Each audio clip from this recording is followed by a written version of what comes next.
నా కాలర్ పట్టుకొని సువార్తకు వెళ్తే నన్ను లాక్కుంటూ చెట్టు కిందకి తీసుకెళ్ళాడు. అక్కడ 10 మంది కూర్చొని ఉన్నారు.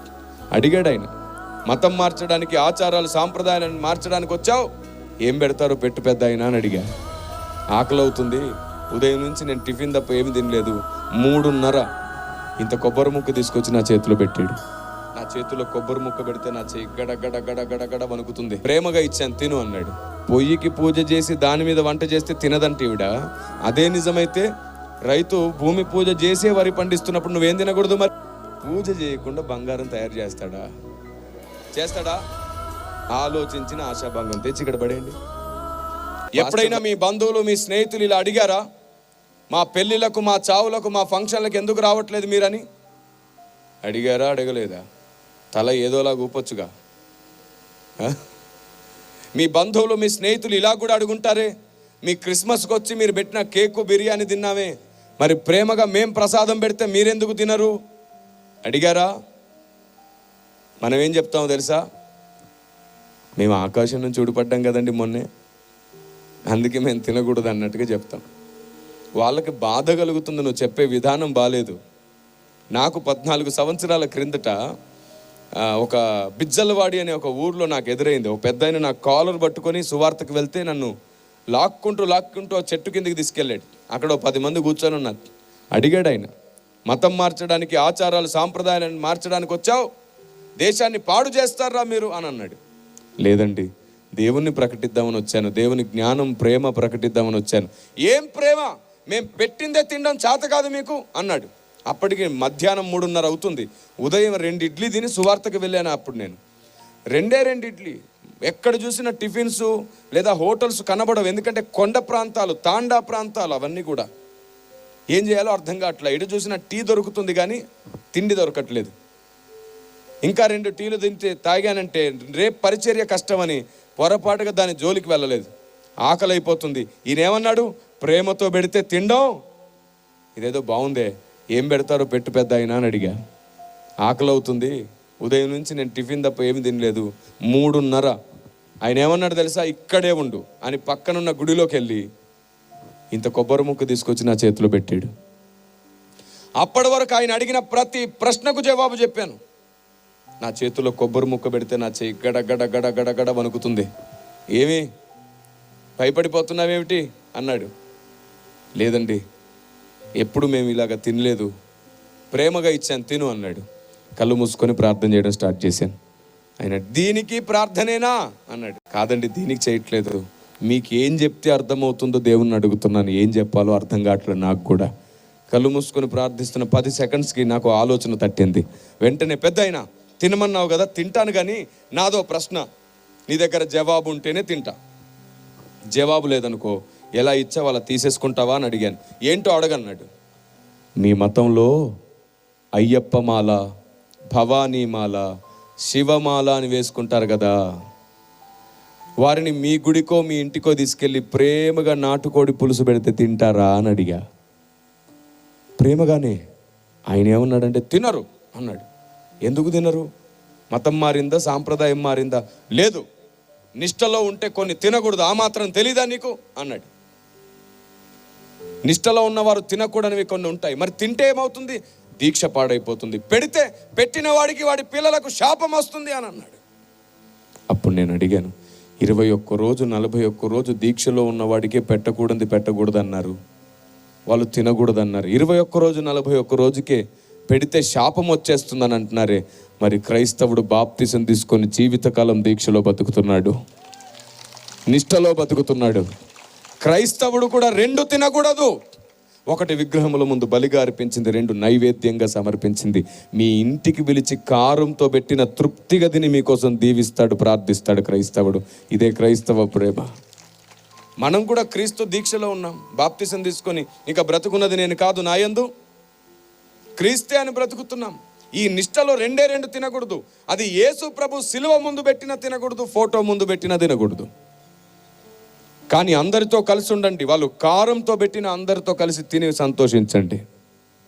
ఏం తినకూడదు ఇప్పుడు క్రైస్తవుడు? బలిగా అర్పించినది, నైవేద్యంగా సమర్పించినది మాత్రమే తినకూడదు. మిగతా అందరితో ఏమి తిన్నా నష్టం లేదు. ఎందుకంటే తెలియకుండా ఏదైనా మన ముందుకొస్తే దేవుడు మనకు ఆయుధం ఇచ్చాడు, ప్రార్థన చేస్తే మొత్తం పరిశుద్ధం అయిపోతుంది. తెలిసి వస్తే ఏం చేస్తావు? నీ దీక్ష, నీ నిష్ట గురించి మాట్లాడు. వాళ్ళు పెట్టరు. వెంటనే ఆ పెద్ద ఆయన ఏం చేశాడు తెలుసా? బాబు, నువ్వు దీక్షలో ఉన్నావా? అవునండి. అది ఇవ్వు అని తీసేసుకొని ఏమన్నాడు తెలుసా? పెద్దలు ఎవరి దీక్షలు పాడు చేయకూడదని మాకు నేర్పించారు బాబు, నీ దీక్ష కూడా పాడు చేయను. ఇది తినకూడదంటే నేను పెట్టనిటివ్వు అని ఇచ్చేసాడు. ఇచ్చేసి ఆయన తీసేసుకొని ఆయన జేబులో వేసుకొని అన్నాడు, ఏదో ఆకలి అన్నావు కదా బాబు, మా ఇంటికి వస్తావా? ఏ చెయ్యితో కాలర్ పట్టుకున్నాడో అదే చెయ్యి నా చెయ్యి పట్టుకొని ఇంటికి తీసుకెళ్ళాడు. వేడిగా భోజనం వండి పెట్టాడు. కుండల్లో చేసుకుంటారు వాళ్ళు అక్కడ. 6 నెలలు గడిచేసరికి వాళ్ళ అబ్బాయికి ఈ చేతితో బాప్తీసం ఇచ్చాను నేను. సంవత్సరంలో తనకి తన భార్యకు కూడా బాప్తీసం ఇచ్చేసాను నేను. దేవునికి స్తోత్రం కలుగునుగాక. ఇప్పుడు ఆ అబ్బాయి సువార్థికుడు కర్ణాటకలో. స్తోత్రం కలుగునుగాక. ఆ ప్లేస్లో మీరుంటే ఏం చేస్తారు? అమ్మమ్మ తినకూడదు, మేము పైనుంచి వచ్చేసాం కదా, తినకూడదు, మేము యేసుప్రభుని నమ్ముకున్నాం, తినాం అంటారు. వాళ్ళు అంటారు, యేసుప్రభు అలా చెప్పాడా? మా అయ్యగారు చెప్పాడు తినొద్దని. మొత్తం సమస్య అంతా ఎడిపోయింది. అందుకు కదా అయ్యగారుల మీద కోపంకి వస్తున్నారు సమాజం. మీ అయ్యగారు చెప్పాడు, ఆయనకి ఎవరు చెప్పారు? మా బైబిల్లో ఉంది. అందుకని బైబిల్ని ఏం చేస్తున్నారు? ఇప్పుడు చెప్పండి, అర్థమయ్యామా అపార్థమయ్యామా? మీ క్రైస్తవులు మా చావులకు, మా పెళ్ళిళ్ళకు, మా ఫంక్షన్లకు ఎందుకు రారని అడుగుతుంటే యేసు ప్రభుని నమ్ముకున్నాం అందుకే రామంటారా? ఏది నాకు బైబిల్లో ఒక్క వచనం చూపించండి. క్రైస్తవేతరుని అంటే యేసు ప్రభుని నమ్మని వాళ్ళ పెళ్ళిళ్ళకు, చావులకు, ఫంక్షన్లకు, దిన కార్యక్రమాలకు వెళ్ళకూడదు. ఒక్క వచనం చూపించండి నాకు. అది యూదుల గురించి రాయబడ్డ వచనం, అది యూదుల సాంప్రదాయం, అది యూదులకు ఆజ్ఞ. క్రైస్తవుడికి అలాంటి ఆజ్ఞ లేదు. బూదిగంతములకు వెళ్ళాలి నువ్వు సువార్త కోసం, అందరితో కలిసి ఉండాలి. నువ్వు ఏం తినకూడదో బైబిల్లో పత్రికలు రాయించాడు, అవి మాత్రం అర్థమయ్యేటట్టు చెప్పు. నేను నా బంధువులకు చెప్పాను, నేను క్రీస్తు నిష్టలో దీక్షలో ఉన్నాను, నేను తినకూడని వివి అని అన్నాను, అంతే. అప్పటి నుంచి వాళ్ళు ఏం చేశారో తెలుసా? ఎప్పుడైనా వాళ్ళ దగ్గరికి వెళ్తే, కిరణ్ బాబు దీక్షలో ఉన్నాడు, జీవితకాలం దీక్ష అంట ఇది, ఏది పడితే అది పెట్టొద్దు మనం అని చెప్పేసి నాకెప్పుడు పెట్టినా సపరేట్గా వండి శుభ్రంగా పెట్టేవాళ్ళు. ఎందుకంటే భారతదేశానికి దీక్ష, నిష్ఠ అనే మాటలకు విలువ ఎక్కువ ఇవ్వడం తెలుసు. నువ్వు అర్థమవు ముందు, నీ బంధువులకు చెప్పు నేను నిష్ఠలో దీక్షలో ఉన్నానని. ఇంకెప్పటికీ తినకూడదు, నీకు బెటరు. మీరు ఎవరి పెళ్ళిళ్ళకైనా, చావులకైనా, ఫంక్షన్లకైనా వెళ్ళొచ్చు. ఏం ముట్టకూడదో, ఏం తినకూడదో వాళ్ళకి చెప్పండి, ఎందుకు తినకూడదో చెప్పండి, పొరపాటున బెటరు. ఇదే మాట నేను అడిగినప్పుడు ఒక సేవకుల సదస్సులో ప్రసంగిస్తూ, సేవకులారా చూసారా, ఇలాంటివి ఎన్నో సమస్యలు మనకు తెలియకుండా మనమే క్రియేట్ చేసాం, వీటిని ఇక మనం ముగింపులోనికి తీసుకొద్దామని అడిగాను. అందరూ సేవకులు చాలా జాగ్రత్తగా విని కన్నీళ్లతో కూడా ప్రార్థన చేశారు. నిజమే, ఇలాంటి పొరపాట్ల వల్ల ఇప్పటికీ ఎంతమంది బంధువులను, స్నేహితుల్ని పోగొట్టుకున్నాం.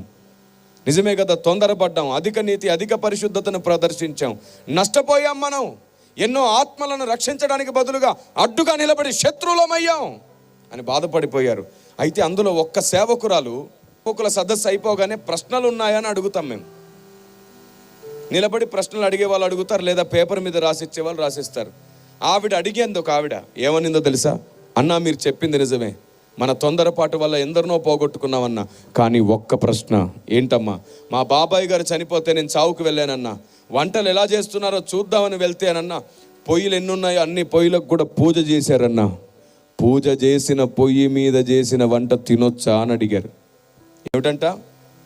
పూజ చేసిన పొయ్యి మీద వంట తినొచ్చా అని అడిగారు. అప్పుడు నేను చెప్పాను, ఏం చేసి వచ్చావు తల్లి నువ్వని. తినకుండా వచ్చేసాను అని అనింది. మరి వాళ్ళని ఎప్పుడైనా పిలిస్తే వచ్చారా? మొన్నే మా పాప బర్త్డేకి పిలిస్తే రానన్నారన్నా, నువ్వు చచ్చేదాకా రారు, ఇంకా నువ్వు వాళ్ళని బాధ పెట్టావు. ఎలాగన్నా మరి పొయ్యికి పూజ చేశారు, పూజ చేసిన పొయ్యి మీద వంట నేను ఎలా తినాలి అని అడిగింది. నేను అన్నాను, పూజ చేసిన పొయ్యి మీద వంట తినడం నిషిద్ధమా? అవును అనింది. అప్పుడు చెప్పాను, అలాగైతే భారతదేశంలో 90% మంది రైతులు భూమి పూజ చేసే వరి పండిస్తున్నారు. అందులో ఆ లెక్క ప్రకారం నువ్వు ఏం తినకూడదు? పొయ్యికి పూజ చేసి దాని మీద వంట చేస్తే తినదంటే ఈవిడ. అదే నిజమైతే రైతు భూమి పూజ చేసే వరి పండిస్తున్నప్పుడు నువ్వేం తినకూడదు? మరి తినేస్తున్నావే. షాపుల్లోంచి నువ్వు బ్యాగులు తీసుకొచ్చినప్పుడు దాని మీద ఎవరి ఫోటోలు ఉంటున్నాయి? వారి ఇష్టదైవం ఫోటోలే ఉంటున్నాయి. మరి ఎలా తెచ్చుకుంటున్నావు?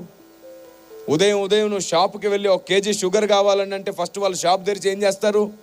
తమ ఇష్టదైవానికి మొక్కి షాప్ అంతా తిప్పి మళ్ళీ తర్వాత డబ్బుల పెట్టెలో కూడా ఆ తర్వాతే కదా నీకు ఇస్తున్నారు. ఆ లెక్క ప్రకారం నువ్వు ఏ షాపులో ఏం కొనకూడదుగా, మరి ఎందుకు కొంటున్నావు? చివరికి కటింగ్ షాప్కి వెళ్తే కూడా వాడు పూజ చేయకుండా కట్ చేయట్లేదు, ఎందుకు కట్ చేయించుకుంటున్నావు? ఇలాగే ఆలోచిస్తూ పోతే నువ్వు బస్సు ఎక్కావు, బస్సు ఎక్కగానే ఖచ్చితంగా అతను ఏం చేస్తాడు? అగరొత్తి వెలిగించి పూజ చేసుకుంటాడు, ఆ తర్వాత బస్ స్టార్ట్ చేస్తాడు. ఆ లెక్క ప్రకారం నువ్వు ఏం ఎక్కకూడదు? ట్రైన్ని ఎవరో ఒక కేంద్ర మంత్రి వచ్చి పూజ చేసి ప్రారంభిస్తాడు, అలాగైతే నువ్వేం ఎక్కకూడదు? ఇలా ఆలోచిస్తే నువ్వు వేసుకున్న బట్టలు ఏదో ఒక షాప్లో పూజ చేసినాకే అమ్మారు, అప్పుడు నువ్వేం వేసుకోకూడదు? చూసారా? ఈ వీచే గాలి ఉంది చూశారు, ఈ గాలిని హైందవ సహోదరులు వాయుదేవుడా అని మొక్కుతారు. అప్పుడు నువ్వు ఏం పీల్చకూడదు? అప్పుడు కదా చచ్చూరుకుంటావు. బుద్ధి లేని లాజిక్లన్నీ పెట్టి క్రైస్తవ్యాన్ని ఇంకా వ్యతిరేకంగా శత్రువులుగా మార్చేస్తారా? సువార్తకి ఇంకా ఆటంకంగా నిలబడతారా? ఇలాగ ఆలోచిస్తే మీకు తెలుసా, మీరు వేసుకునే చెప్పులు, మనం వాడే ఫోన్, చివరికి నా చేతిలో ఉన్న మైక్, ఇక్కడ ఉన్న బాక్స్, ఇక్కడ ఉన్నటువంటి వాయిద్యాలు, మీరు వేసుకున్న కళ్ళజోళ్ళు, మీరు కూర్చున్న కుర్చీలు, అన్నీ ఆయా షాపుల్లో ఆయా డీలర్స్, చివరికి కార్లు కూడా వాళ్ళు పూజ చేసి వాళ్ళ షోరూంలో అమ్ముతున్నారు. ఆ లెక్క ప్రకారంగా మనం ఏ వస్తువు కొనలేంగా. ఇంకా మీకు బాగా ఇష్టమైన వస్తువు గురించి చెప్పనా? బంగారం. ఏ మార్వాడి అయినా పూజ చేయకుండా బంగారం తయారు చేస్తాడా? ఆలోచించిన ఆశాభంగం తెచ్చి ఇక్కడ పడేయండి. పాస్టర్లు అందరూ కలిసి మళ్ళీ ఇదే కొత్త సంవత్సరం ఇంకా పెద్ద సభ పెడతారు. అప్పుడు మొత్తం మండలం వచ్చి సువార్త వింటారు. ఇక్కడ ఏంటి బంగారం చూద్దాం, వేయగలరా? అమ్మో ఇది నా బంగారం, పూజ చేసిన బంగారంగా. మరి ఇలా ఉంటుంది. చాలండి, ఇంకెంతకాలం ఈ అజ్ఞానం చెప్పండి. అందుకే మనకి ఏదైనా గొప్పగా అనిపిస్తే పరిగెత్తొద్దు, మోకరించి దేవుణ్ణి అడగండి, ఇది కరెక్టేనా ప్రభు అని. మన జ్ఞానానికి పరిధి ఉంది, ఆయన జ్ఞానం అమితమైనది. ఆమేన్. అనంత జ్ఞాని ఆయన. మనకు అర్థం కానిది అర్థమయ్యేటట్లు చేస్తాడు. దేవునికి స్తోత్రం కలుగును గాక. కాబట్టి మీరు ఎవరి దగ్గరికైనా వెళ్ళొచ్చు, చావులకు వెళ్ళొచ్చు, ఫంక్షన్లకు వెళ్ళొచ్చు, దిన కార్యక్రమాలకు వెళ్ళొచ్చు. ఏడ్చేవారిని ఓదార్చండి, సంతోషించే వారితో కలిసి. కానీ నువ్వు ఏం తినకూడదో ఏం ముట్టకూడదో వాళ్ళకి అర్థమయ్యేటట్టు చెప్తే వారు కూడా పెట్టరు నీకు. భారతదేశంలో ఎవరైనా దీక్షలో ఉన్నారనే మాట వింటే వారిని గౌరవిస్తుంది నా దేశం. నేను ఒక్కటే అంటాను, క్రైస్తవుడు గౌరవించబడ్డ రోజే క్రైస్తవునిలో ఉన్న క్రీస్తు ప్రేమించబడతాడు లోకం ద్వారా. అలాంటి ఒక రోజు రావాలి. ఇంక ఇలాంటివి 1-2 చాలా ఉన్నాయి. నేను ఎప్పుడు సభల్లో చెబుతూనే ఉంటాను. మీరు యూట్యూబ్లో WCM కిరణ్ పాల్ మెసేజెస్ అని సెర్చ్ చేస్తే 670కి సందేశాలకు పైగా ఉన్నాయి. అవి కాకుండా ఇంకా 3000 సందేశాలు ఎడిటింగ్ అవ్వవలసినవి ఉన్నాయి. వాటిని తప్పకుండా మీకు దేవుడు అనుగ్రహించునుగాక, ఆలోచన దేవుడు ఇచ్చునుగాక. ఆమెన్. ఇదిగోండి ఇక్కడ ఒక సనాతన